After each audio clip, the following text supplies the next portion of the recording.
Tay, bakit po kayo umiiyak? Ano po nangyari? Nagtungo si Kapitan Willie dito kanina.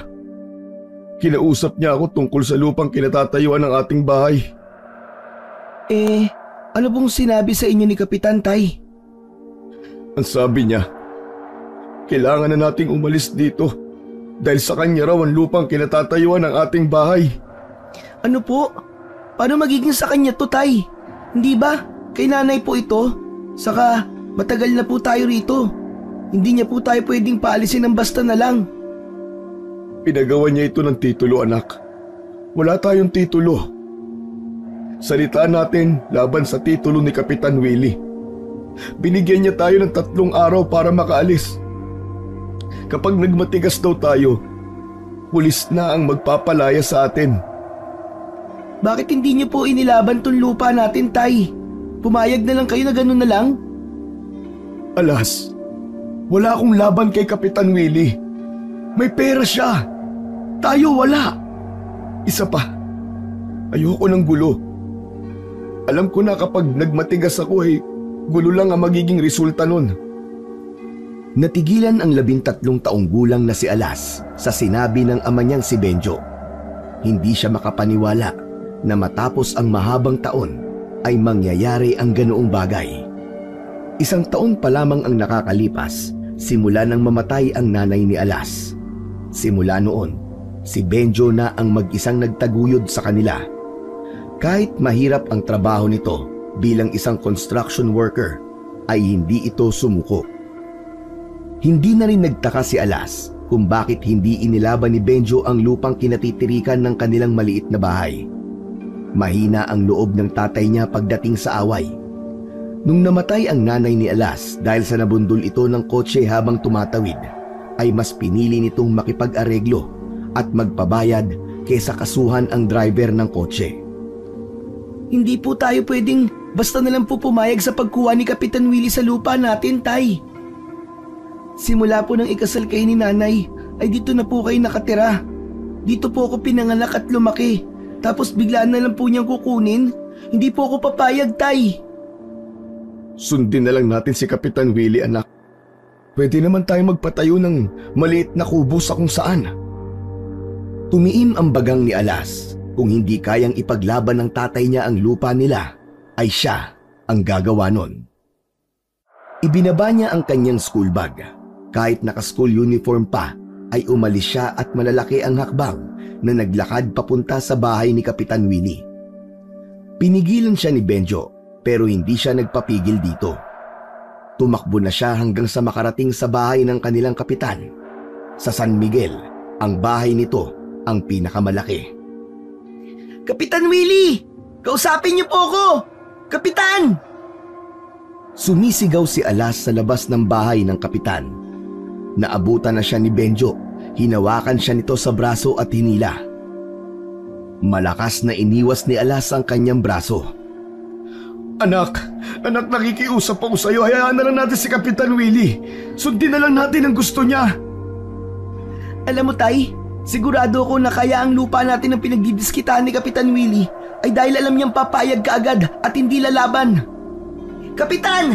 Lumabas ka dyan! Lumabas si Kapitan Willie na may dalang isang tasang kape. Matangkad yun at may malaking pangangatawan. Ngunit hindi nagpakita ng takot si Alas. Ano ba ito, Benjo? Bakit nag-iingay ang anak mo sa labas ng aking bahay, ha? Pasensya na po, Kapitan Willie. Kapitan, totoo ba ang sinasabi ni tatay? Pinapaalis niyo kami sa bahay namin?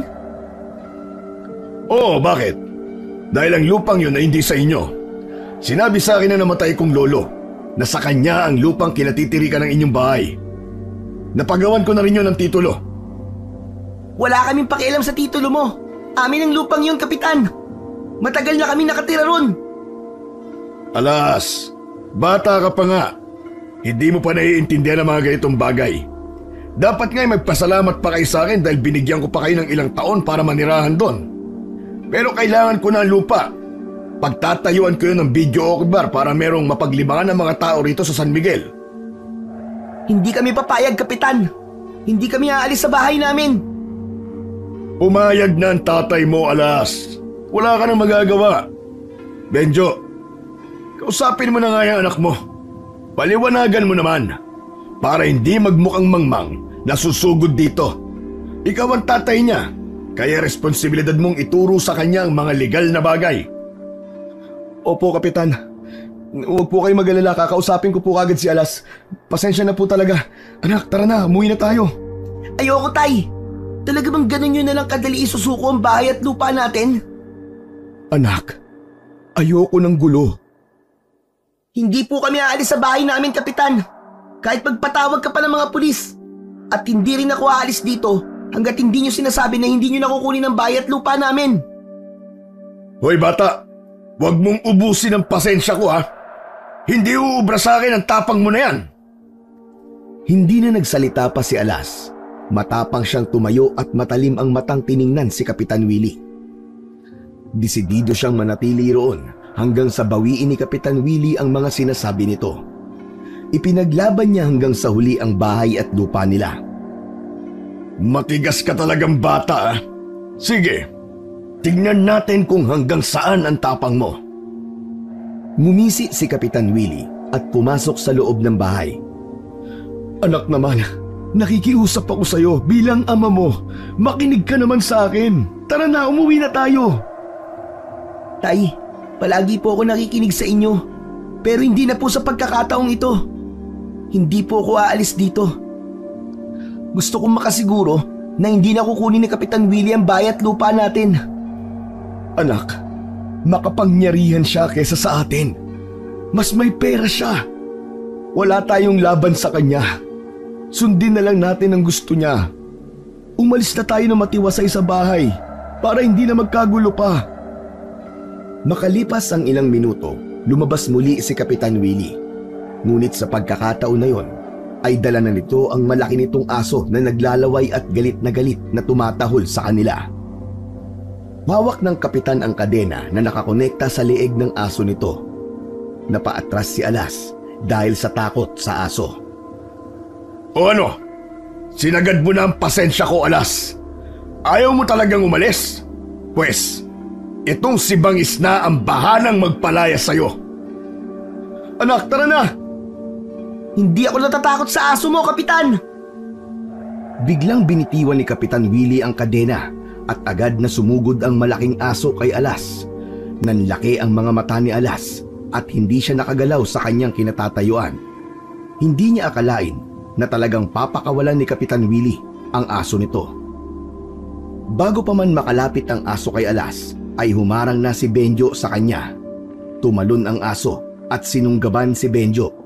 Napasigaw si Benjo nang kagatin ito ng aso sa braso. Imbis siya ang makagat ng aso, ay ang tatay niya ang kinagat nun. Alas! Tumakbo ka na! Bilisan mo! Naghanap si Alas ng maaari niyang gamitin upang masindak ang aso. Isang malaking bato ang nakita niya. Kinuha niya ang bato. Akmang ipupukpok niya yun sa ulo ng aso nang biglang sumigaw si Kapitan Willie. Kung ako sa'yo, ay hindi ko gagawin yan. Pwede ko kayong kasuhan ng animal cruelty at trespassing. Sige, Alas! Ituloy mo! Subukan mo! Tama na, Kapitan! Oo na! Aalis na po kami sa lupa namin! Tama na po! Bangis! Bumalik ka na rito! Sa isang utos lang na yun ni Kapitan Willie ay pinakawalan ng aso ang braso ni Benjo. Mabilis siyang bumalik sa tabi ng kapitan. Sige na! Umalis na kayong dalawa! Dahil sa ginawa nyo, gusto ko'y umalis na kayo bukas din sa bahay ninyo! Pero sabi niyo po, ay 3 araw pang ibibigay niyo sa amin na palugit, Kapitan. Ha! Sisihin mo ang anak mo! Kung hindi siya sumugod dito nang wala sa hulog, hindi ko kayo agad-agad paaalisin. Wala nang nagawa sina Alas at Benjo kundi ang umalis sa bakuran ng bahay ni Kapitan Willie. Nagtungo sila sa health center upang mapaturukan ng anti-rabies si Benjo. Mabuti na lamang at hindi pa yun nakasarado at nakaabot pa sila, kaya nabigyan ng injection ang tatay ni Alas. Tahimik si Alas nang makauwi sila sa kanilang bahay. Umupo ang tatay niya. Bakas sa mukha nito ang pagod. Humaplos ang awa sa puso ni Alas habang nakatingin kay Benjo. Hindi niya maiwasang sisihin ang sarili sa sinapit ng kanyang tatay. Tay, sorry po ah. Hindi po kayo makakagat ng aso ni Kapitan Willie kung hindi po naging matigas ang ulo ko. Hayaan mo na, anak. Hindi mo naman ginustong nangyari. Ang importante ay hindi ka nasaktan. Pero tay, aalis na ba talaga tayo dito sa bahay natin? Wala na tayong magagawa, anak. Wala na tayong karapatan sa bahay at lupa na to. Si Kapitan Willie na nagmamay-ari nito. Magpapahinga lang ako ng konting oras at pagkatapos ay mag-i-empake na tayo ng mga gamit natin, ha? Binalot ng lungkot si Alas. Alam niya na sa sandaling yon ay wala na silang magagawa kundi ang umalis sa kanilang bahay. Natakot na siya nakalabanin pa si Kapitan Willie dahil sa nangyari sa kanyang tatay. Kinabukasan ng umaga ay umalis na sina Alas at Benjo. 2 malaking bag at isang sako ang dala nila.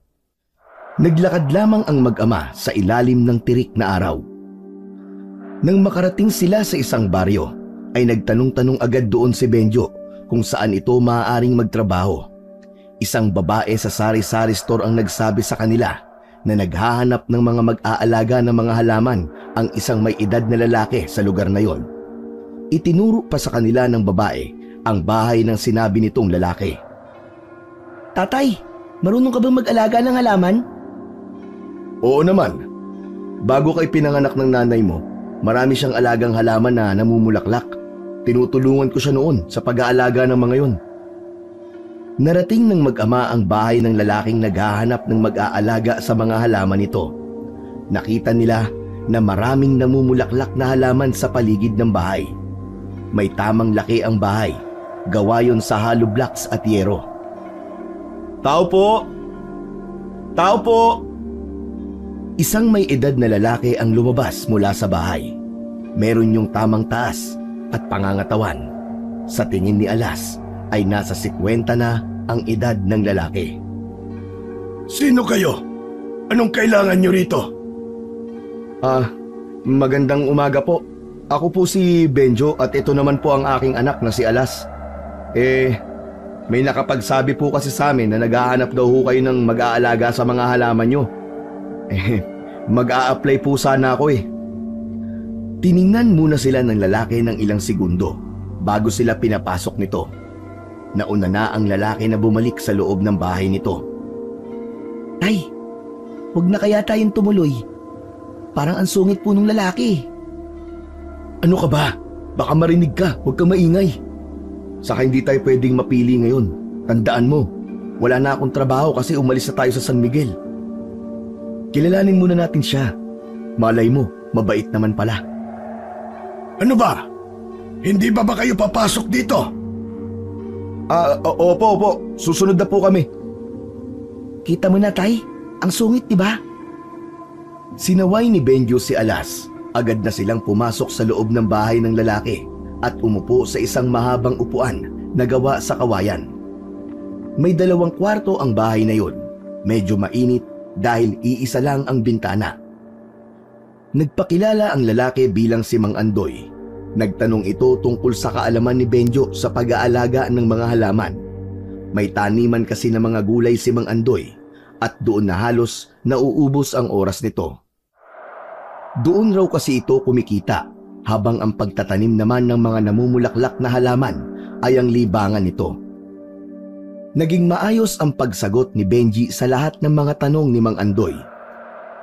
Sinabi ng lalaki kung magkano ang sahod at pumayag naman ang tatay ni Alas sa sahod na sinabi ni Mang Andoy.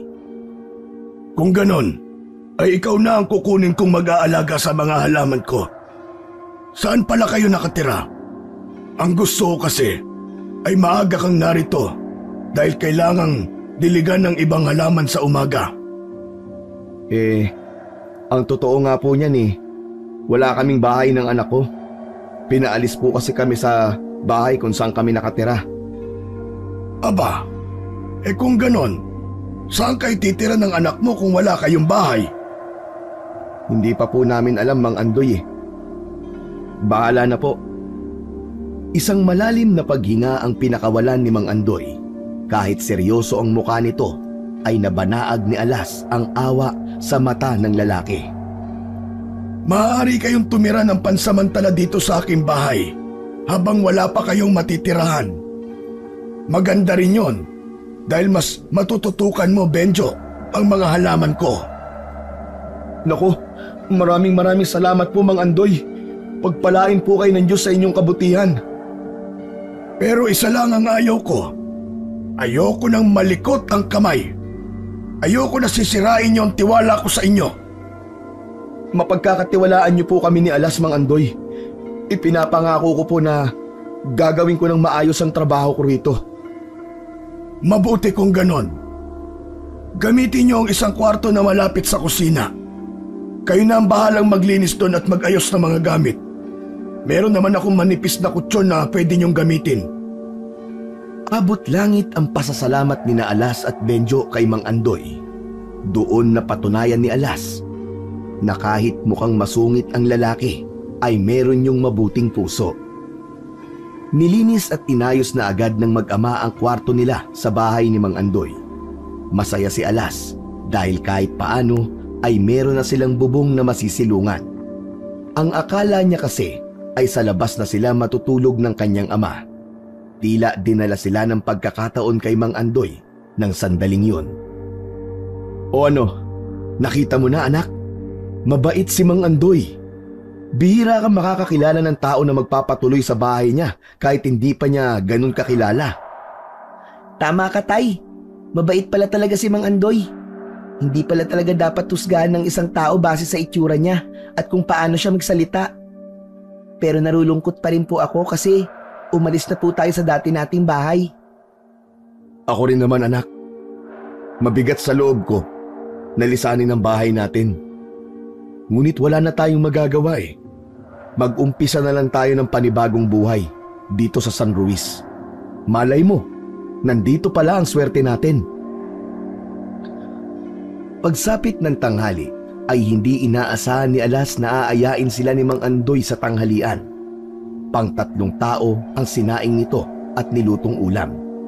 Ayon sa matanda, pansamantala lamang yon. Ngunit kapag sumahod na si Benjo, ay obligado na sila na magluto ng sarili nilang pagkain. Habang kumakain, ay napansin ni Alas na walang ibang tao sa bahay na yon, kundi sila lamang. Mang Andoy, pwede po bang magtanong? Kayo lang po ba mag-isa dito sa bahay niyo? Halos 3 taon na rin ako mag-isa dito simula nang mamatay ang aking asawa. Yung 2 ko namang anak na babae ay parehas nasa ibang bansa. Doon sila nagtatrabaho. Paminsan-minsan nagpapadala sila sa akin, pero hindi ko sila inuobligang bigyan ako ng pera. Parang ang lungkot po kasi. Wala po kayong kasama dito. Hindi lahat ng mag-isa ay malungkot, Alas. Minsan, mas mabuti pa na mag-isa kesa sa may kasama ka nga, pero traidor naman. Magtatanong pa sana si Alas, ngunit sinabi ni Benjo na unahin na muna niya ang pagtapos sa kanilang kinakain. Sa gitna ng kanilang pagkain ay muling nagsalita si Mang Andoy. Oo nga pala. Bakit dito niyo napili magtungo sa San Ruiz? Ang totoo po niyan, Mang Andoy, wala kaming ideya kung saan kami pupunta.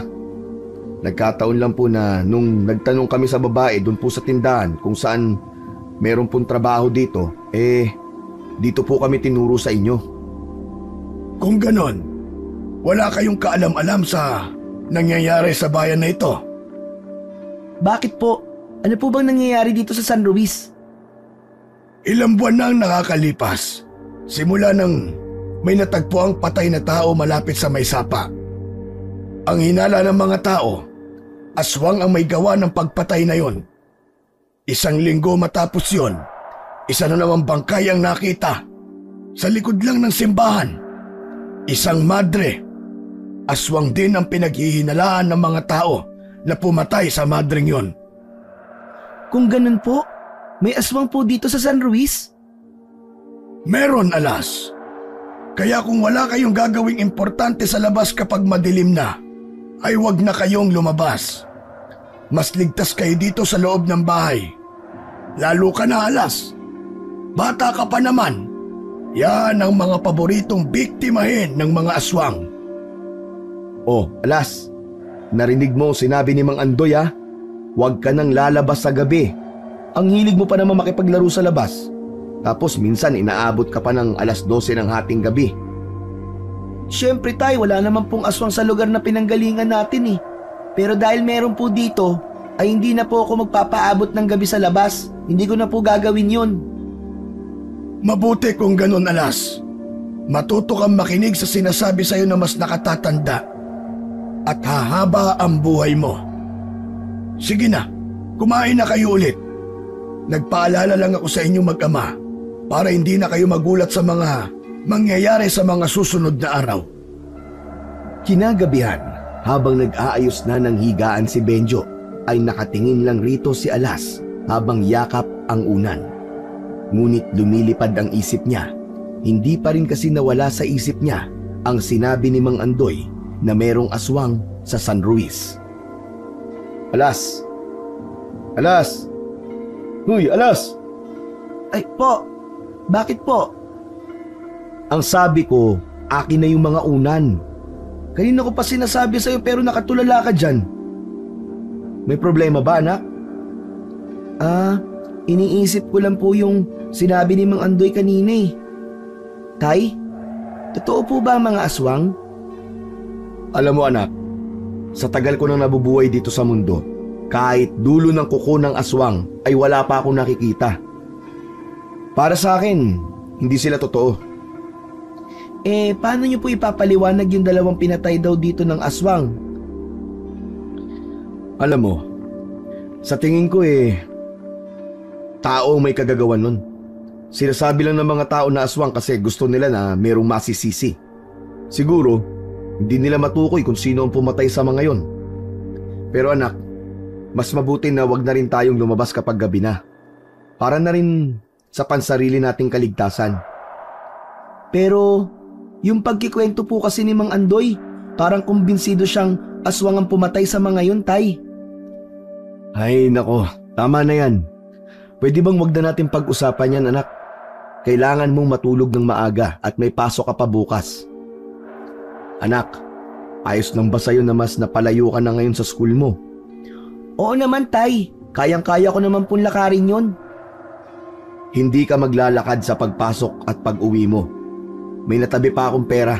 Sumakay ka na lang ng tricycle para hindi ka masyadong mapagod. O sige na, akin na yung mga unan para mailagay ko na rito sa higaan natin. Tay, sigurado po ba kayong hindi ako maglalakad? Baka maubusan po tayo ng pera. Hindi yan. Saka pwede naman siguro akong bumalik kay Mang Andoy. Gagalingan ko na lang sa trabaho para matuwa siya sa akin. Yun na ang naging simula ng panibagong buhay ni Alas at Benjo sa San Ruiz.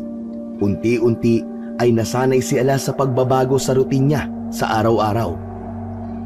Nadagdagan ang baon niyang pera sa school dahil palagi siyang pinasasakay ng tricycle ng tatay niya dahil lumayo na siya sa kanyang eskwelahan. Ngunit ang ginawa ni Alas ay naglalakad na siya kapag uuwi upang maipon niya ang pera na sana ay pambayad niya sa tricycle. Naisip niya na malapit na ang kaarawan ng kanyang tatay. Iisang sapatos lang ang meron nito at sira pa. Gusto niya sana itong bilhan ng bago dahil mahilig sumimba tuwing linggo ang tatay niya. Isang hapon, pagkalabas ni Alas ng school ay may nakita siyang nagtitinda ng bracelet. Nagustuhan niya ang isang bracelet na gawa sa itim na maliliit na parang mga bato. Bumili siya ng 2 upang isa sa kanya at isa sa kanyang tatay Benjo. Nang makauwi siya, ay nakangiti siyang pumunta sa tatay niya na abala pa rin sa pagbubungkal ng lupa. Oh, bakit ngayon ka lang nakauwi? Palagi ka lang umuwi ng ganitong oras ha? Naglalaro po kasi kami ng mga kaklase ko bago umuwi, tay. Totoo ba yan, anak? Baka naglalakad ka pa uwi ha? Kaya nga kita dinadagdagan ng baon para may pamasahe ka sa tricycle. Hindi po, tay. Sumasakay po ako kahit pauwi dito. Ay, oo nga po pala. Meron po akong binili para sa inyo. Inilabas ni Alas ang pulseras at siya na mismo ang nagsuot noon kay Benjo. Ipinakita niya rin ang kagayang pulseras na suot niya. Dalawa po ang binili ko, Tay, para tig-isa po tayo. Aba, maganda to ah. Para parehas tayong meron. Ay, Mang Andoy, nandiyan na po pala kayo. Binubungkal ko lang po ang lupa dito pero patapos na po ako. Lumingon si Alas at nakita niya si Mang Andoy na nakatayo sa pintuan. Nakangiti yun ng malaki habang nakatingin sa kanilang mag-ama. Nakakatuwa kayong mag-ama. Ramdam ko na mahal niyo ang isa't isa. Nag-iisang anak ko lang po itong si Alas kaya talagang mahal na mahal ko po ito. Sana ay hindi gumaya si Alas sa dalawa kong anak. Nung natuto ng tumayo sa sarili nilang paa, ay parang nakalimutan na ako. Hindi na ako dinadalaw dito kahit umuwi sila dito sa Pilipinas. Akala yata nila ay sapat na sa akin na nagpapadala sila ng pera. O siya, paano? Pumasok na kayong dalawa para makapaghapunan na tayo. Gumagabi na. Hindi naligtas na nandito pa kayo sa labas. Naawa naman si Alas sa lungkot na bumakas sa mukha ni Mang Andoy. Naramdaman niya ang labis nitong pangungulila sa mga anak nito. Tunay na hindi matutumbasan ng pera ang oras at atensyon ng mahal natin sa buhay. Matapos ang masarap na hapunan, ay hinarap na ni Alas ang mga takdang aralin niya. Sa sala siya gumawa para makatulog na ang tatay niya. Hindi kasi yun nakakatulog kapag nakabukas ang ilaw. Mag-isa lang si Alas sa sala at napakatahimik ng kapaligiran. Maya-maya pa ay nakarinig siya ng pag-alulong ng aso sa labas. Bigla siyang kinabahan sa dahilan na hindi niya alam. Nagulat siya nang biglang lumabas si Mang Andoy sa kwarto nito. Alas, bakit hindi ka pa natutulog? Anong oras na? Marami pa po kasi akong gagawing assignment eh. Ganun ba? Sige, lalabas lang ako. May bibili lang akong gamot dyan sa malapit na tindahan. Ang akala ko po ba hindi po tayo dapat lumalabas ng gabi, Mang Andoy? Kailangan kong mabili ang gamot na yon. Kung hindi, hindi ako makakatulog. Tapusin mo na yung ginagawa mo para makatulog ka na. Opo, mag-iingat po kayo, Mang Andoy. Sa pinto sa likod lumabas si Mang Andoy. Narinig naman niyang binuksan ni Mang Andoy ang maliit na bahay sa likod. Ayon kay Mang Andoy, ay mga personal nitong gamit at ng namayapa niyang asawa ang naroon. Kaya hindi nila yun pwedeng buksan ng tatay niya.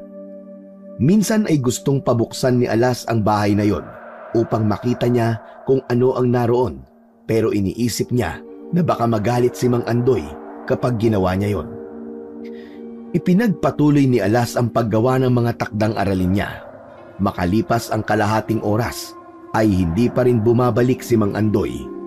Hanggang sa matapos na siya sa kanyang ginagawa, ay wala pa rin ang matanda. Nag-aalala na si Alas para kay Mang Andoy. Gusto niya sanang gisingin ang tatay niya, pero nakita niya yung humihilik at mahimbing na natutulog. Ayaw naman niyang putulin ang pagpapahinga ng kanyang ama, kaya humiga na lang siya sa tabi nito. Nagdasal siya na sana ay ayos lang si Mang Andoy at ligtas siyang makauwi sa bahay nito. Pagsapit ng umaga, bumangon na si Alas. Wala na sa tabi niya si Benjo. Paglabas niya ng kwarto, ay nakita niya na nag-aalmusal na sina Mang Andoy at Benjo, kaya sinaluhan na niya ang dalawa. Napakasipag namang mag-aral ng anak mo, Benjo. Abay, mag-aalas 12 na ng gabi ay nag-aaral pa. Totoo po yan, Mang Andoy. Masipag talaga mag-aral si Alas. Palagi po yang may honor, kaya talagang ipinagmamalaki ko po yan. Napakaswerte mo sa anak mo. Yung ibang bata, walang ginawa kundi ang maglaro. Sinabi ko po kasi sa kanya na kailangan niyang mag-aral na mabuti, kasi yan lang ang may papamana ko sa kanya. Biglang naalala ni Alas ang nangyari kagabi. Na-curious siya kung bakit ang tagal ni Mang Andoy na bumalik nang lumabas ito. Mang Andoy, bakit po pala hindi kayo agad nakabalik kagabi nung lumabas po kayo? May iba pa po ba kayong pinuntahan? lumabas po kayo kagabi, Mang Andoy? Hindi agad nakasagot si Mang Andoy at naging malikot ang mga mata nito. Oo, lumabas nga ako. Bumili ako ng gamot para makatulog ako. Pero ang tagal niyo po, Mang Andoy, ang sabi niyo po, sa malapit lang po kayo pupunta. Ay, napakwento pa kasi ako dun sa kakilala ko sa tindahan. Kaya hindi agad ako nakabalik. Alas, kung makapagtanong ka naman kay Mang Andoy para kang investigador. Ayos lang, Benjo. Normal sa mga bata ang ganyan. Masyadong matanong. Nagkatinginan silang tatlo nang makarinig siya ng sigawan ng mga tao sa labas. Sabay-sabay silang tumayo at lumabas ng bahay. May mga taong nagtatakbuhan sa isang direksyon. Tinanong ni Mang Andoy ang isang lalaki na dumaan kung ano ang nangyari. Ayon sa lalaki, ay may natagpo ang patay na babae sa isang bakanting lote. Sandali lang, at titingnan ko lang yon, ha? Nauna nang maglakad si Mang Andoy papunta sa bakanting lote. Alas, dito ka lang ha. Susundan ko lang si Mang Andoy. Sasama po ako sa inyo, Tay. Gusto ko rin po makita yung babaeng patay. Ang bata mo pa para makakita ng ganung bagay. Dito ka lang. Magbantay ka dito sa bahay. Saka tapusin mo na yung almusal mo at mag-asikaso ka na sa pagpasok sa school. Napakamot na lang sa ulo si Alas. Curious kasi siya sa kung ano ang itsura ng patay na natagpuan sa bakanting lote.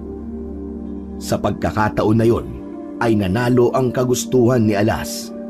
Sumunod siya kina Mang Andoy at sa tatay niya sa bakanting lote. Maraming tao ang naroon. Pinapalibutan ng mga yon ang bangkay.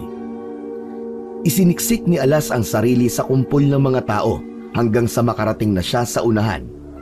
Bumaligtad ang sikmura niya nang makita ang itsura ng babaeng pinatay. Puno ng latay ang buong katawan nun at may malaking butas sa dibdib nito. Wala na ang puso ng babae. May mga taong nagsabi na umatake na naman daw ang aswang sa San Ruiz. Nabigla si Alas nang may biglang humatak sa braso niya. Ikaw ang kulit mo talagang bata ka, ha? Hindi ba ang sabi ko sa'yo ay huwag kang pupunta dito? Tay, gusto ko lang naman pong makita yung... Halika na, umuwi na tayo. Ang kulit-kulit mo talaga. Hinila siya ni Benjo paalis sa bakanting lote hanggang sa makauwi na sila sa bahay ni Mang Andoy. Bumalik sila sa kusina upang kumain pero parehas silang hindi makakain dahil sa nakita nilang bangkay na babae. Alam mo anak, hindi ka pa dapat nakakakita ng mga ganung bagay sa edad mo. Pero Tay, yung babae po, grabe naman po ang ginawa sa kanya. Bakit kailangan siyang patayin sa ganung paraan? Halang ang kaluluwa ng gumawa nun sa kanya. Walang puso. Siguro po, totoo yung sinabi ni Mang Andoy. May aswang nga talaga dito sa San Ruiz. Sa tingin ko po kasi, hindi yun kayang gawin ng isang tao. Ano po sa tingin niyo, Tay?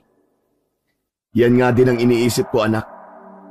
Hindi ako naniniwala sa aswang pero nung makita ko yung itsura ng bangkay ng babae, parang bigla na akong naniwala. Kaya kailangan natin mag-ingat, Alas. Lalo ka na. Tigilan mo na muna ang paglalaro bago umuwi para hindi ka na ginagabi, ha? Opo, Tay. Nagkaroon ng takot si Alas dahil sa nangyari. Ngunit mas matindi ang kagustuhan niyang makapag-ipon ng pera upang makabili ng sapatos si Benjo. Sa kabila ng sinabi ng tatay niya, ay hindi pa rin siya tumigil sa paglalakad kapag pauwi na siya mula sa eskwelahan. Binibilisan na lamang ni Alas ang paglalakad upang hindi siya abutin ng dilim sa kalsada. Sa paglipas ng mga araw ay naging ligtas naman sina Alas. Kapag madilim na ay nagsasarado na sila ng pinto at bintana. Hindi na rin sila lumalabas kapag gabi na upang makaiwas sa panganib na maaaring naghihintay sa kanila sa labas ng bahay.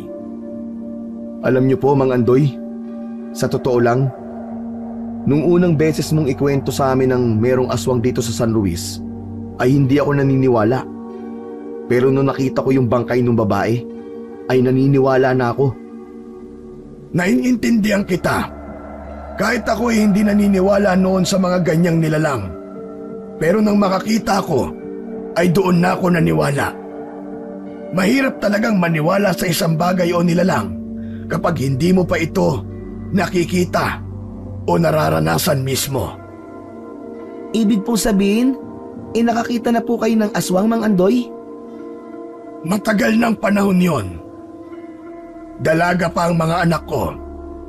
Ang totoo aswang ang pumatay sa aking asawa. Buntis siya noon sa pangatlo naming anak. Menopause baby ang anak ko na yon. Hindi namin akalain ng asawa ko na makakabuo pa kami. Detalyadong ikinuwento ni Mang Andoy ang nangyari. Nang nasa ika-6 na buwan na ng pagbubuntis ang asawa nito, ay doon na sila nakaramdam na inaaswang ang asawa ni Mang Andoy. Gabi-gabing nagpupunta ang aswang sa bahay ng mga ito. Hanggang sa isang gabi, umalis si Mang Andoy dahil inaya itong mag-inom ng isa nitong kaibigan. Ayaw sanang umalis ni Mang Andoy dahil may iwang mag-isa ang asawa nito sa bahay. Wala ang dalawang anak ni Mang Andoy dahil nag-aaral ang mga yon sa Maynila ng panahong yon. Pero ang asawa ni Mang Andoy ang nagsabi na sumama na ito sa mga kaibigan nito. Minsan lang daw kasing maglibang si Mang Andoy. Napilitan si Mang Andoy na makipag-inuman. 1 oras lang itong umupo sa inuman at umuwi na rin naman kaagad. Tapos, pagbalik ko sa bahay, nakita ko ang misis ko. Nawakwak ang tiyan. Wala na ang bata sa loob ng kanyang sinapupunan. Hindi ko akalain na gano'n ang mangyayari sa loob ng 1 oras na nawala ako.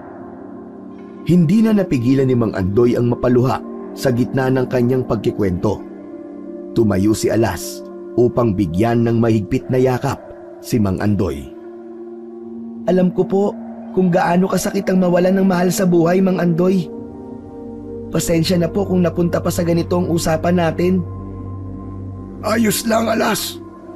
Minsan ay makabubuti sa atin na ikwento ng ikwento o masasakit na nangyari sa ating buhay. Hanggang sa dumating ang panahon, nasanay na tayong ikwento yon at wala ng sakit kasi tanggap na natin ang pangyayaring yon. Ramdam ni Alas ang sinseridad sa pagkikwento ni Mang Andoy, kaya sigurado na siya na nagsasabi yun ng totoo. Dahil doon ay mas lalong tumindi ang paniniwala niya na totoo nga ang mga aswang.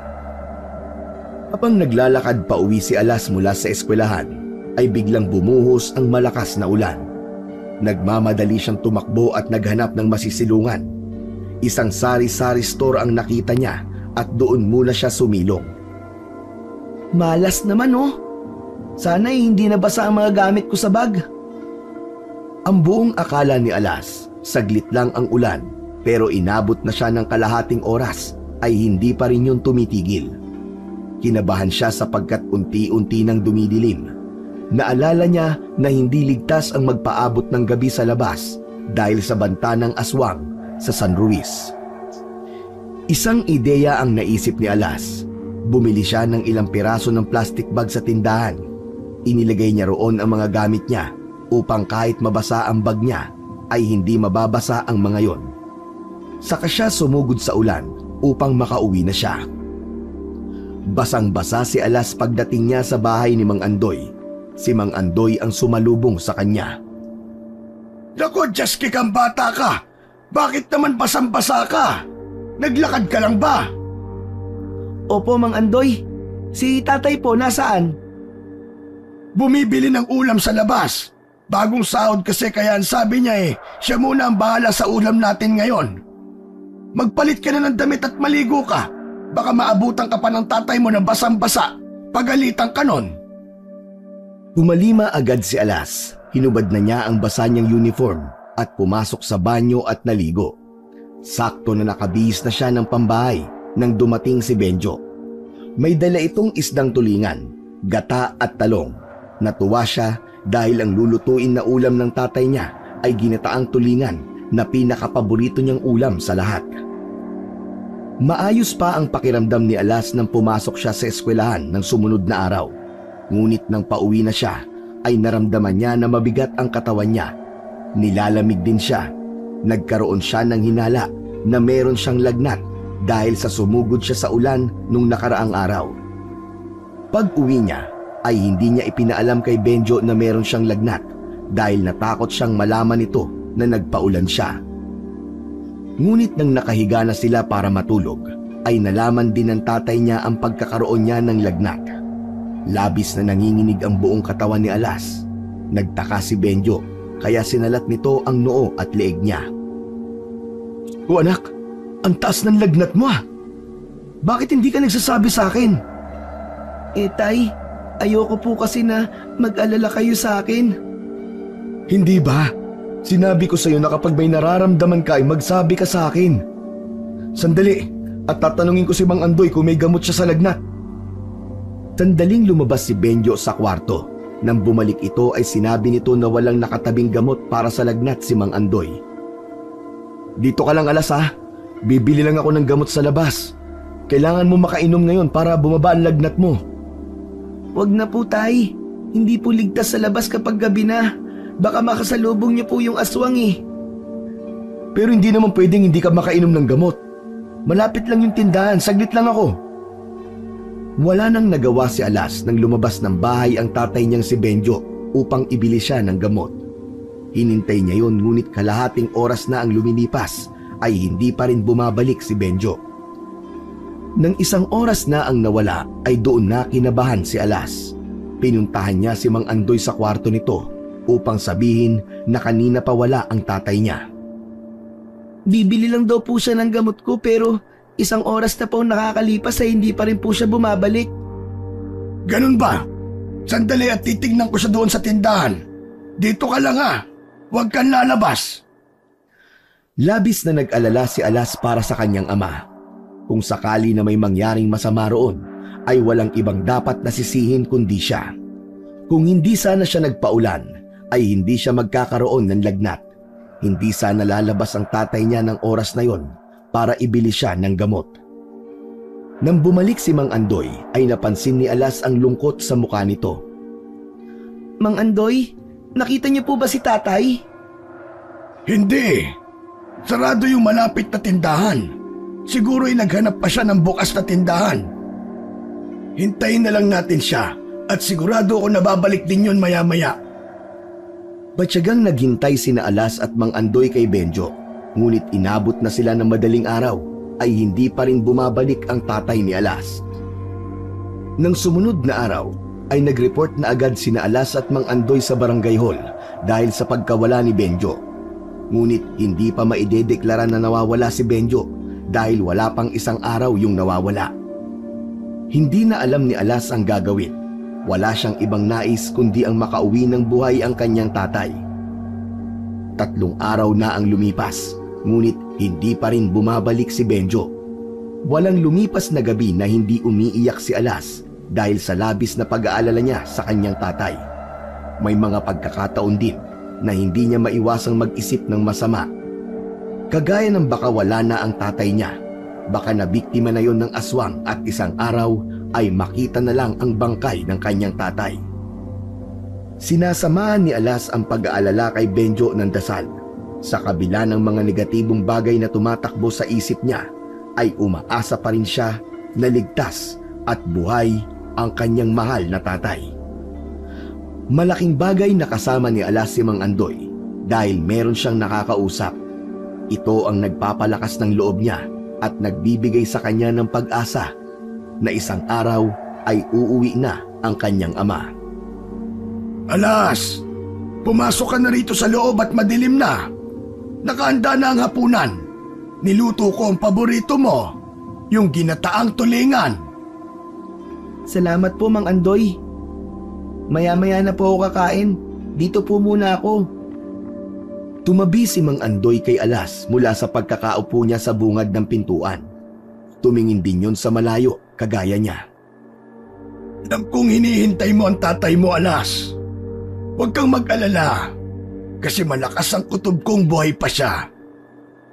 Pero paano po kung hindi na, Mang Andoy? Paano po kung napatay na po siya ng aswang tapos hindi lang natin makita ang katawan niya? Ano ka ba naman? Hindi ba ang sabi ko sa'yo ay iwasan mo ang pag-iisip ng ganyan? Ayoko lang po kasing umasa sa wala. Baka mas lalo akong masaktan kung papaniwalain ko ang sarili ko na ayos lang po si tatay. Sa gitna ng pag-uusap ng dalawa ay may nakita silang tao na papalapit. Madilim sa kinaroroonan nun kaya hindi nila malaman kung sino yon. Napansin nila na susuray-suray sa paglalakad ang lalaki. Habang papalapit na yon sa kanila ay nanlaki ang mga mata ni Alas. Bumilis ang tibok ng puso niya. Mang Andoy! Si tatay po! Mabilis na tumayo si Alas upang salubungin ang kanyang tatay. Labis na nag-alala si Alas nang makita niyang puno ng natutuyong putik ang damit ng kanyang ama. May mga sugat din ito sa braso at muka na medyo sariwa pa. Bakas sa mukha nito ang pagod at panghihina. Umakbay si Benjo kay Alas. Ramdam niya na hindi na nito kayang maglakad pa. Tatay! Tay! Ano po nangyari sa inyo? Bakit 3 araw po kayong nawala? Tulungan mo ako, anak. Tulungan mo ako. Lumapit na rin si Mang Andoy at pinagtulungan nilang ipasok sa bahay si Benjo. Inihiga nila ito sa mahabang upuan. Kumuha naman si Alas ng isang basong tubig at ipinainom niya sa kanyang tatay. Tay, ano po bang nangyari sa inyo? Bakit ang dami niyo pong sugat? Alas, saka na natin tanungin ang tatay mo. Kumuha ka ng malinis ng damit, tapos papaliguan natin siya.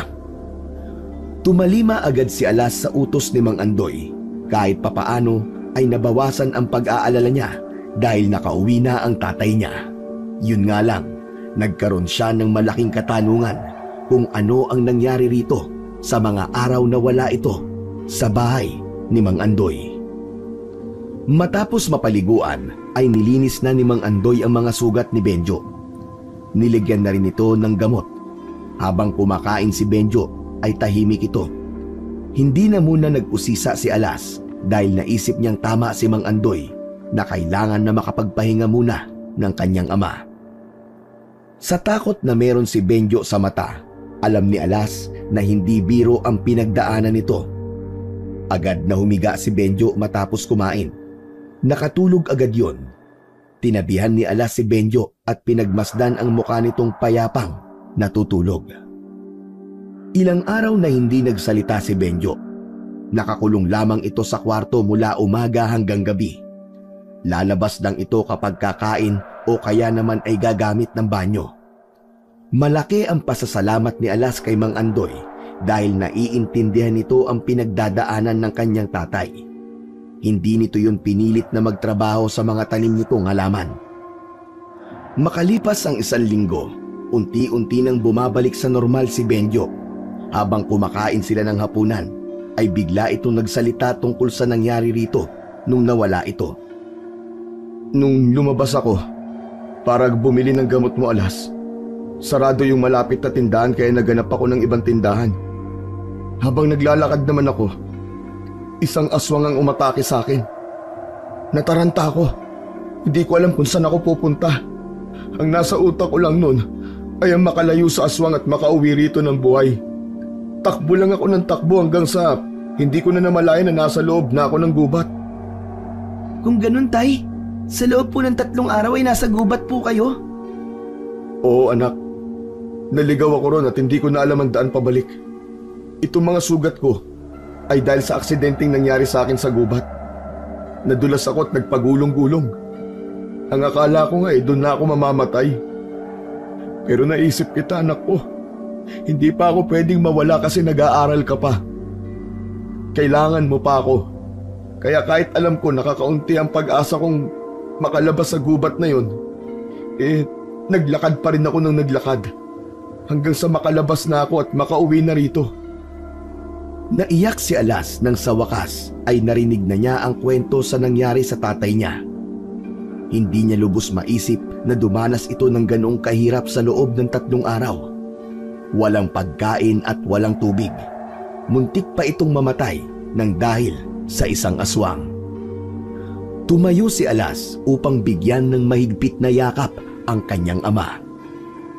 Tay, huwag kang mag-alala. Ligtas na po kayo ngayon at hindi na po yun mauulit. Isang araw, habang nasa school si Alas ay nilapitan siya ng kaklase niyang lalaki. na isa sa mga kaibigan niya. Ayon dito, ay kaarawan nito kaya nag-imbita ito ng ilan sa mga kaklase nila na malapit dito. At isa si Alas sa inimbitahan ng kaibigan niyang yon. Medyo natuwa naman si Alas dahil nakatira sa San Miguel ang kaibigan niya. Ang totoo, namimiss niya ang lugar kung saan sila matagal na tumira ng kanyang ama. Matapos ang klase nila, ay dumiretso na sila ng mga imbitadong kaklase niya sa bahay ng may kaarawan. Simpleng handaan lamang yon. May pansit, spaghetti, tinapay at pritong manok. Habang kumakain sila, ay tinanong ni Alas ang kaibigan niya kung ano na ang bago sa San Miguel. At labis siyang nagulat sa sinabi nito.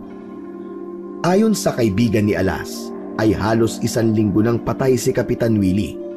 Natagpuan ang katawan nito sa mismong labas ng bahay nito na wala ng buhay. Ang hinala raw ng mga tao ay aswang ang pumatay sa kapitan dahil wakwak ang tiyan nun at wala na ang mga lamang loob. Hanggang sa makauwi si Alas sa bahay ni Mang Andoy, ay nasa utak niya pa rin ang nakakagimbal na balita na nasagap niya sa San Miguel. Nang nakaiga na sila sa papag ni Benjo, ay sinabi niya rito ang nangyari kay Kapitan Willie. Tay, di ba kanina galing po ako sa San Miguel? Alam niyo po ba ang sabi sa akin ng kaibigan ko? Patay na daw po si Kapitan Willie. Ano? Paano namatay yun? Masamang damo yun ah. Totoo po, Tay.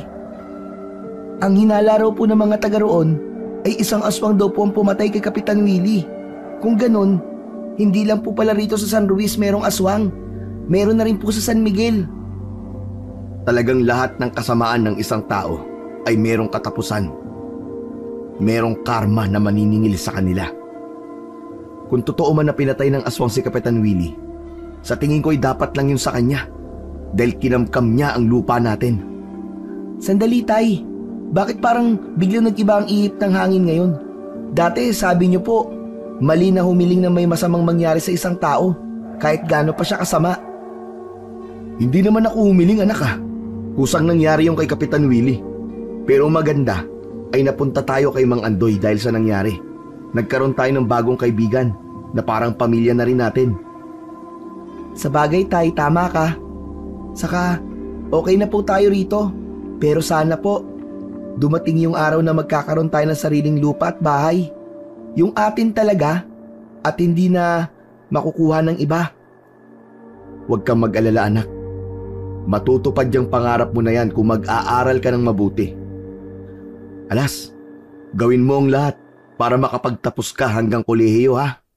Gusto ko na magkaroon ka ng maginhawang buhay kapag malaki ka na. Bakit ako lang po? Siyempre kasama rin po kayo dun, Tay. Kung makapagsalita naman po kayo, parang mamamatay na po kayo. Hoy, ano ka bang bata ka? Kung ano nung sinasabi mo, hindi pa ako mamamatay, no? Matulog ka na at may pasok ka pa bukas. Patayin mo na rin yung ilaw para makatulog na ako. Sige na, anak. Pinatay na ni Alas ang ilaw at bumalik na siya sa tabi ng kanyang tatay. Nagpasalamat siya sa Diyos dahil hindi nito hinayaan na mawala ang tatay niya sa kanya. Hindi niya alam kung paano siya mabubuhay kung pati ito ay mawawala kagaya ng kanyang ina. Sa lumipas na 1 linggo, 2 bangkay ng tao ang natagpuan sa San Luis. Parehas na puno ng sugat ang katawan ng dalawa at parehas na wala na ang mga puso. Mas lalong lumakas ang bulungan sa San Luis na aswang talaga ang may kagagawan ng mga patayan. Grabe na po talaga ang patayan dito sa San Luis, Mang Andoy. Nakakatakot na po talaga yung aswang. Kaya nga kailangan ay mag-iingat tayong lahat. Isa pa, hindi tayo sigurado kung ilan ang aswang dito. Ibig pong sabihin, may posibilidad po na marami sila? Kung minsan, grupo-grupo ang mga aswang na yan. May mga pagkakataon na nakakalat sila sa isang lugar. Sa umaga, aakalain mo na isa silang normal na tao kagaya natin.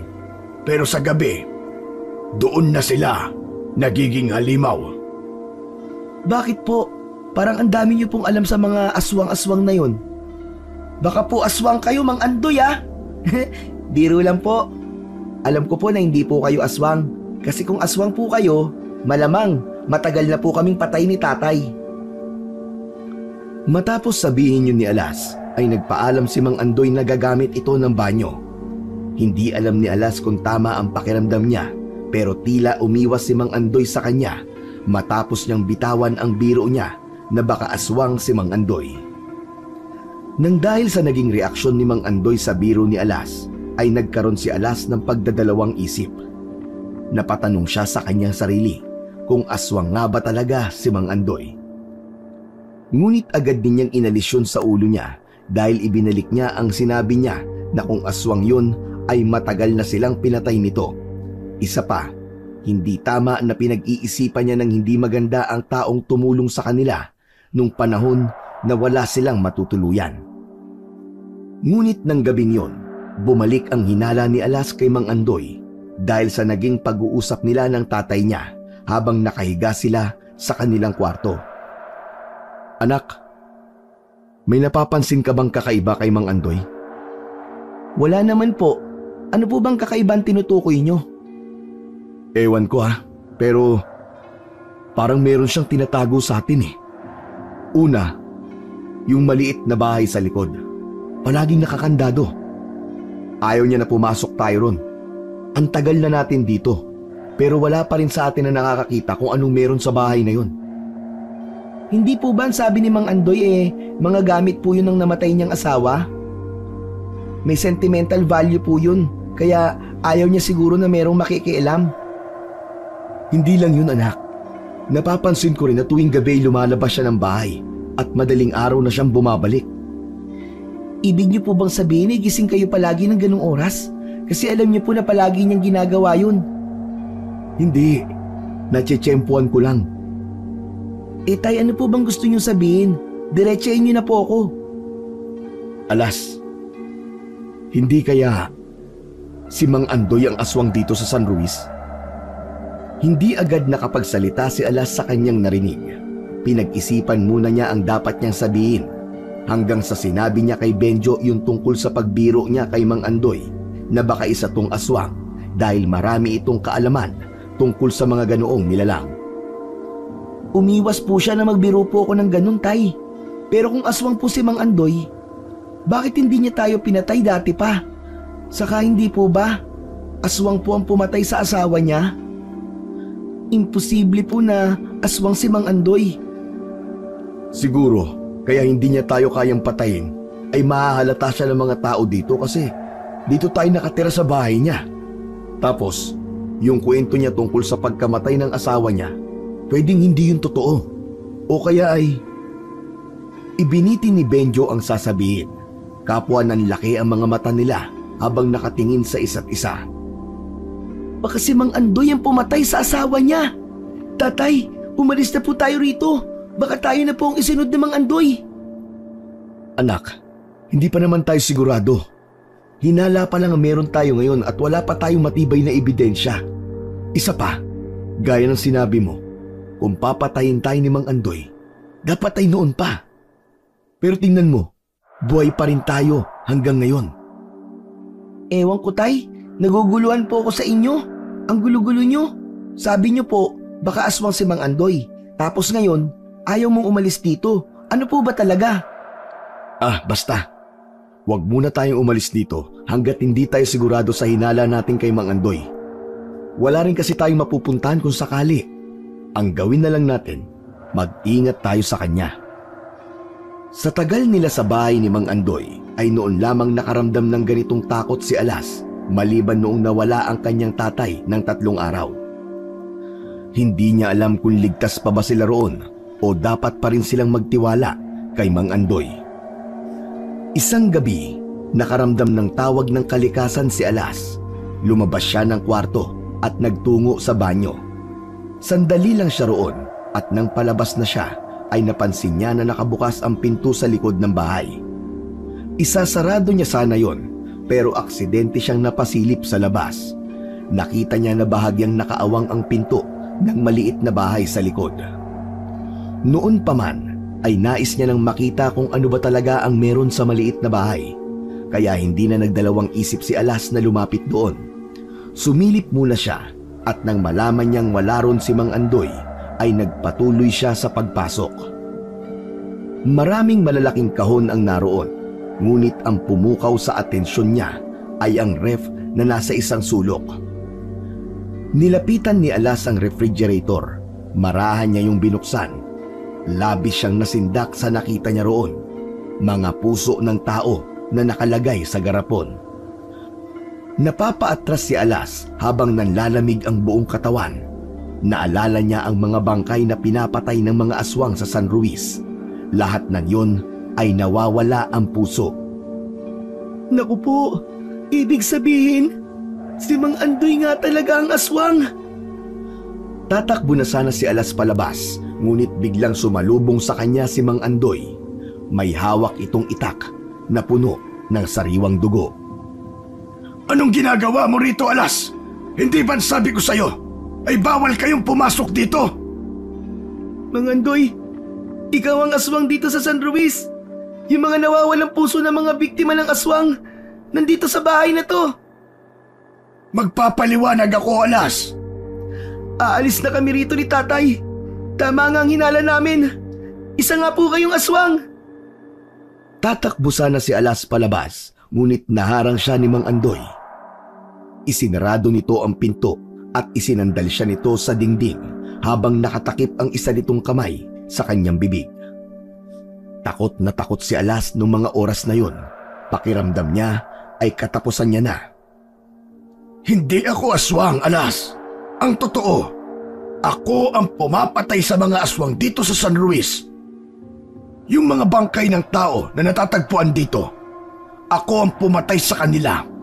Kinukuha ko ang puso nila bilang simbolo ng pagpatay ko sa kanila. Bibitawan kita, pero ipangako mo na hindi ka sisigaw. May pag-aalinlangan na tumango si Alas. Habang nakatingin siya sa mata nito, ay nararamdaman niya ang sinseridad sa mga sinabi nito sa kanya. Pinakawalan na siya ni Mang Andoy. Ibinaba na nito ang hawak na itak, kaya kahit paano ay nakampante na si Alas. Mang Andoy, kung hindi po kayo ang aswang, bakit po kayo pumapatay ng mga tao? Hindi mga tao ang pinatay ko, Alas. Mga aswang sila. Marami silang nandito sa San Luis at hindi ako titigil hanggat hindi sila nauubos. Ginagawa ko to bilang paghihiganti sa ginawa ng lahi nila sa aking asawa at anak. Maniwala ka, Alas, hindi ako aswang. Ayon pa kay Mang Andoy, natutunan nito ang pakikipaglaban sa mga aswang dahil meron itong mga kaibigan na manunugis at albularyo. Sinadya nitong pag-aralan ang bagay na yon para maipaghiganti ang asawa at anak nitong naging biktima ng isang aswang. Ipinakita rin ni Mang Andoy kay Alas ang mga gamit nito sa pakikipaglaban sa aswang. Nakalagay yon sa isang malaking kahon. Sa pagkakataon na yon, ay nakumbinsi na ni Mang Andoy si Alas na nagsasabi ito ng totoo. Isa lang ang pakiusap ko sa iyo, Alas. Sana'y wag mo nang sabihin sa tatay mo ang bagay na ito. Ang totoo ay wala akong balak na ipagsabi ito sa iba. Ngunit wala na akong magagawa kundi ang umamin sa iyo.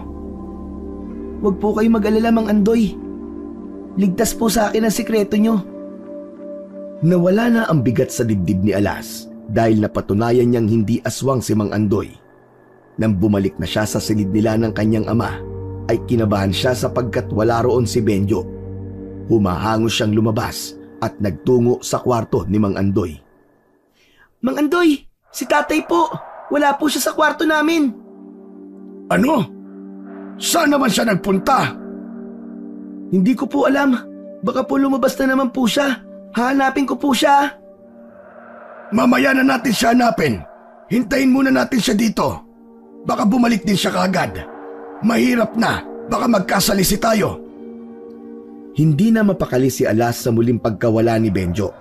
Kahit ilang oras pa lang yung nawawala, ay abot langit na ang kanyang pag-aalala.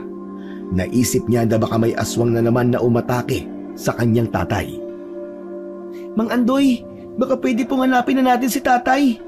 Hindi po kaya inatake na naman siya ng aswang sa labas? Baka po nasa gubat na naman siya. Para mawala ang pag-aalala mo, hahanapin ko si Benjo. Dito ka lang. Hindi ligtas kung sasama ka pa sa akin. Mang Andoy, hindi ko po kayang manatili dito habang wala akong ideya kung ano na po nangyari sa tatay ko. Sasama po ako sa inyo, parang awa niyo na po. Hayaan niyo po akong samahan kayo sa paghanap sa tatay ko. Matiim na tumingin si Mang Andoy kay Alas hanggang sa nakita nito ang determinasyon sa kanyang muka. Sige, payag na ako. Ngunit kailangan nating magdala ng armas at proteksyon kahit paano. Hindi natin alam kung may aswang tayo makakaengkwentro sa paghahanap natin sa tatay mo. Nagtungo ang dalawa sa maliit na bahay sa likod. Ibinigay ni Mang Andoy kay Alas ang isang itak, habang si Mang Andoy ay buntot ng pagi at isang kakaibang patalim ang kinuwang armas para rito. Isang anting-anting ang isinuot ng lalaki sa leeg ni Alas.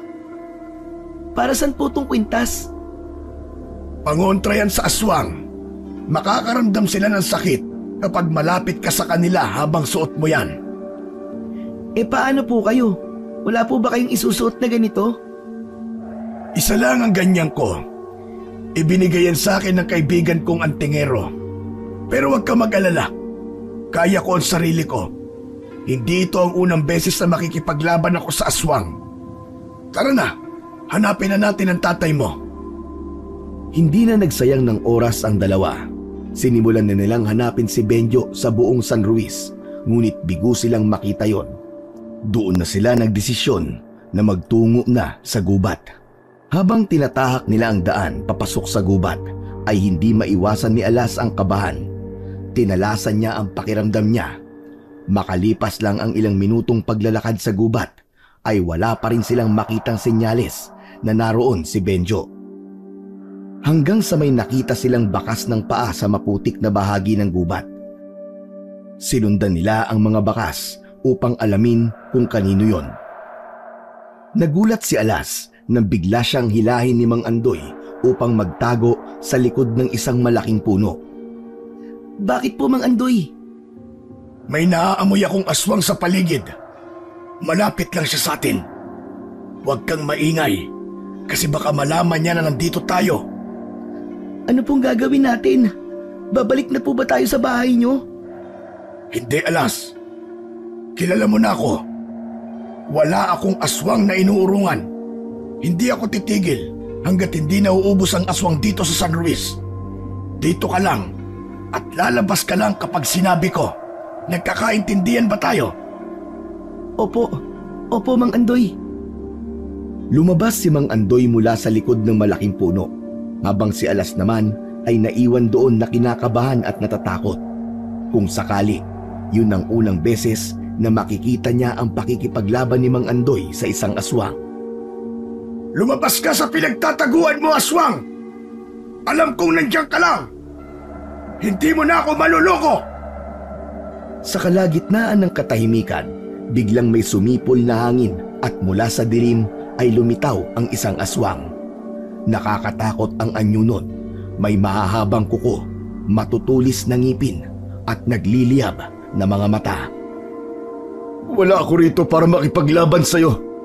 Hindi ako ang aswang na pumapatay sa mga tao sa lugar na ito. At sa tingin mo ba ay maniniwala ako sa'yo? Pare-parehas kayo mga aswang. Lahat kayo ay pumapatay ng mga taong walang kalaban-laban. Kagaya ng ginawa niyo sa asawa at anak ko. Biglang sumugod si Mang Andoy sa aswang. Una itong nagpakawala ng paghampas ng buntot ng pagi, ngunit mabilis siyang naiwasan ng aswang. Umatras ang aswang na tila walang balak makipaglaban kay Mang Andoy. Muling umatake si Mang Andoy at sa pagkakataon na yon ay nagawa nitong saksakin ng patalim sa tagiliran ang aswang. Sinundan yon ng malakas na hagupit ng buntot ng pagi na lumatay sa dibdib ng halimaw. Malakas na napasigaw sa sakit ang aswang. Sa pagkakataon na yon, tila napilitan ng lumaban ang aswang kay Mang Andoy upang protektahan nito ang kanyang sarili. Hindi alam ni Alas, ngunit tila pamilyar sa kanya ang boses ng aswang. Nagpalitan ng malalakas na pag-atake ang dalawa. Nagawang makalmot ng aswang sa braso si Mang Andoy. Napaatras ito ngunit hindi yun nagpatinag. Nagpatuloy ang laban. Walang tigil ang palitan ng atake ni Mang Andoy at ng aswang. Nakita ni Alas kung gaano kahusay si Mang Andoy sa pakikipaglaban. Ngunit ang aswang ay may kakaibang lakas at bilis.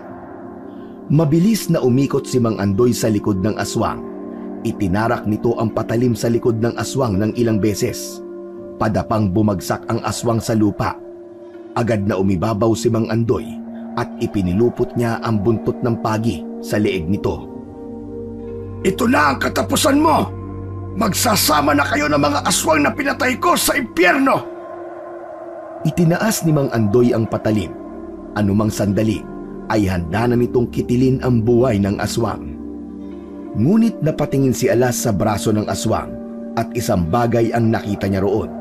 Walang iba kundi ang pulseras na ibinigay niya noon sa kanyang ama. Nilukob ng pangamba si Alas nang mapagtanto niya na ang aswang ay ang kanyang ama na si Benjo. Mang Andoy, wag! Napatingin si Mang Andoy sa kanya nang may pagtataka. Mabilis na tumakbo si Alas palapit sa dalawa. Umiiyak niyang hinawakan ang kamay ni Mang Andoy na tangan ang patalim. Huwag niyo po siya papatayin, Mang Andoy. Parang awa niyo na po. Ano ba sinasabi mong bata ka?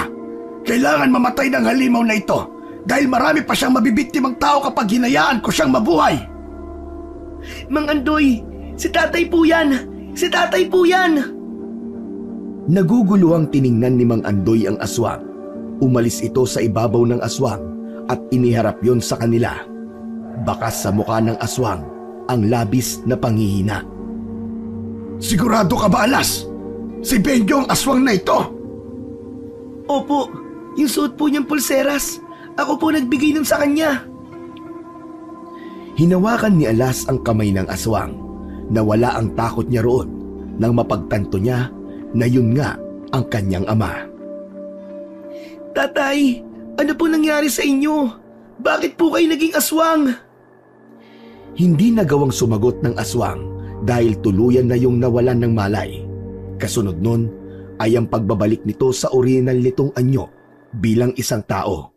At doon ay nakumpirma nga ni Alas na si Benjo ang aswang na muntik nang patayin ni Mang Andoy. Mabuti na lang at nagawang kumbinsihin ni Alas si Mang Andoy na wag patayin si Benjo. Gulong-gulo ang utak niya habang buwat ni Mang Andoy ang tatay niya upang iuwi yon sa bahay nito. Nang makauwi na sila, ay inihiga ni Mang Andoy si Benjo sa mahabang upuan. Nagtungo sila sa kusina upang doon mag-usap. Nagtimpla ng kape si Mang Andoy habang si Alas naman ay nakatulala at pilit na pinoproseso ang lahat. Hindi ko po alam kung paano naging aswang si tatay, Mang Andoy. Kung dati pa siyang aswang, parang imposible po. Araw-araw po kami magkasama at kahit minsan ay hindi ako nakaramdam na merong kakaiba kay tatay. Posible na nayanggaw ang tatay mo, Alas. Ano po yun, Mang Andoy? Ibig sabihin, napasaan ng pagiging aswang ang tatay mo ng isang aswang. Maraming paraan upang mangyari yun. Maaaring hindi alam ni Benjo na napasahan siya o kusang loob niya yung tinanggap. Sa tingin ko naman po, walang dahilan para gustuin ni tatay na maging aswang. Hindi niya po yun gagawin. Malalaman natin yan kapag nagising na siya. Kailangan nating alamin sa kanya kung ano ba talaga ang nangyari. At sana ay magsabi siya sa atin ng totoo. Maya-maya pa ay narinig ni na Alas ang pag-ingit ng mahabang upuan sa sala. Sabay silang napatayo at nagtungo sa sala at nakita nila si Benjo na meron ng malay. Marahang yung bumangon at umupo. Walang takot na nilapitan ni Alas ang kanyang ama. Wala siyang pakialam kahit isa yung aswang. Mas nangingibabaw sa kanya ang pagiging anak niya rito. Tay, huwag po muna kayong bumangon. Magpahinga po muna kayo. Nahihiya ako sa inyo. Lalo na sa iyo, anak. Hindi ko akalain na matutuklasan niyo ang aking sikreto. Ano ba ang nangyari sa'yo, Benjo? Bakit naging isa kang aswang? Hindi ko po ito ginusto, Mang Andoy. Pero nang malaman ko ang kakayahan na meron ako nung naging aswang ako, ay nagustuhan ko na rin ang maging ganito. Ano pong ibig niyo sabihin, Tay? Hindi po kita maintindihan. Nagsimula nang magkwento si Benjo. Ayon dito, nagsimula ang lahat nung gabi na lumabas ito upang bumili ng gamot ni Alas. Totoo na inatake ito ng aswang hanggang sa makarating ito sa gubat. Ang buong akala ni Benjo ay katapusan na nito dahil nagawa itong maabutan ng aswang. Sa sobrang takot ni Benjo ay nawalan ito ng malay at hindi na nito alam kung ano pa ang ginawa ng aswang sa kanya. Nang bumalik ang kamalayan ni Benjo sa gubat ay may kakaiba na itong naramdaman. Tila naghahanap ng sariwang dugo ang lalamunan ni Benjo hanggang sa muli itong nagbalik sa bahay ni Mang Andoy. Isang gabi, bilog na ng buwan, nagising ako na nakakaramdam ng kakaibang gutom at uhaw. Lumabas ako at doon ako naging isang aswang. Pero hindi ako nang bibiktima ng tao. Ang una kong pinatay ay ang kambing na nakita ko sa likod ng isang bahay. Kung ganon, yung aswang na umatake sa'yo ang nagpasa sa'yo ng pagiging aswang. Tama ka, Mang Andoy. Tay, sigurado po ako na meron pang paraan para mawala po sa inyong pagiging aswang. Matutulungan po tayo ni Mang Andoy. Yung mga taong nakikitang patay dito sa San Ruiz, mga aswang po sila. At si Mang Andoy po ang pumatay sa kanila. May kakilala po siyang albularyo at antingero na maaaring mag-alis ng pagiging aswang nyo. Tama ang anak mo, Benjo. Meron pang paraan. Nayanggaw ka. At habang hindi ka pa nakakakain ng tao, ay hindi pa magiging ganap ang pagiging aswang mo. Biglang napahugulgol ng iyak si Benjo. Nagtaka si Alas hanggang sa umiling ang tatay niya. Lumakas ang kabog ng dibdib ni Alas. Sa naging reaksyon ni Benjo sa sinabi ni Mang Andoy ay nagkaroon siya ng isang hinala. Tay, huwag niyo pong sabihin na nakakain na po kayo ng tao. Umiiyak na tumango si Benjo. Si Kapitan Willie. Siya ang una't huling tao na naging biktima ko. Sinadya ko siyang patayin para makaganti sa pagkamkam niya sa lupa natin, anak. Yun ang dahilan kung bakit ko nasabi na nagustuhan ko na ang pagiging aswang ko. Patawarin mo ko, anak, kung hindi ako naging mabuting halimbawa sa iyo. Nag-iyakan sina Alas at Benjo. Mahigpit na niyakap ni Alas ang kanyang tatay. Kung ganun pala, ay wala ng paraan upang maalis sa iyo ang pagiging aswang, Benjo. Baka po may iba pang paraan, Mang Andoy. Tulungan niyo po kami ng tatay ko. Huwag kayong mag-alala dahil magtatanong-tanong ako sa mga kakilala kong albularyo. Kahit alam ko na wala ng paraan, ay maghahanap pa rin tayo. Sa kabila ng kawalan ng paraan upang maging normal muli si Benjo, ay hindi pa rin pinatay ni Alas ang pag-asa na magiging tao ulit ang kanyang ama. Walang kaalam-alam sina Alas at Mang Andoy na meron na palang plano si Benjo. Kinaumagahan, nagising si Alas na wala na sa tabi niya ang kanyang ama. Agad siyang bumangon upang hanapin si Benjo. Nang makarating siya sa sala, ay nakita niya si Mang Andoy na nakaupo.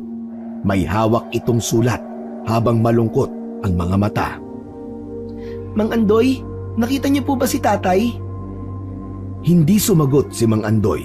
Sa halip, inabot niya ang sulat kay Alas. Ito, Alas. Iniwan ito ng tatay mo para sa'yo. Kinuha ni Alas ang sulat at dahan-dahang yung binuksan. Nang mabasa niya ang nakasulat, nagsimulang tumulo ang kanyang luha mula sa kanyang mga mata. Mahal kong Alas, alam kong magigising ka at hahanapin mo ko. Patawarin mo ko, anak, ha? Ngunit kailangan kong lumayo. Hindi na ako maaaring manatili sa tabi mo bilang isa na akong aswang ngayon. Masakit man sa akin, ito ang tamang desisyon para sa kaligtasan mo at ng lahat. Alam kong malaki ang nagawa kong pagkakamali, anak. Ang pagiging aswang ay naging sumpa na hindi kailanman mawawala sa aking pagkatao. Anak, hindi ko nais na maging banta sa iyo o sa ibang tao. Kaya't pinili kong lumayo upang hindi ka mapahamak. Huwag kang mag-alala, Alas. Ipinagkakatiwala kita kay Mang Andoy. Siya na ang mag-aalaga sa iyo at magtuturo ng tamang landas. Anak, mahal na mahal kita. Huwag mo akong kakalimutan, ha? Ipangako mo sa akin na magpapatuloy ka sa buhay kahit wala na ako sa tabi mo, anak, ha? Mahal na mahal ka ni tatay, anak ko. Mag-aaral kang mabuti, ha? Lagi ka magpapakabait at huwag mong kakalimutan ang mga bilin ko sa iyo, anak. Mahal na mahal kita. Matapos basahin ni Alas ang sulat, ay tuluyan na siyang napahagulgol. Lumapit si Mang Andoy at niyakap siya ng mahigpit. Huwag kang mag-alala, Alas. Narito ko para sa iyo. Tutulungan kitang magpatuloy. Hinding-hindi kita pababayaan. Iyak lang ng iyak si Alas. Hindi niya alam kung ano ang sasabihin niya ng sandaling yon. Napakasakit para sa kanya na mas pinili ng tatay niya ang lumayo upang protektahan siya mula rito.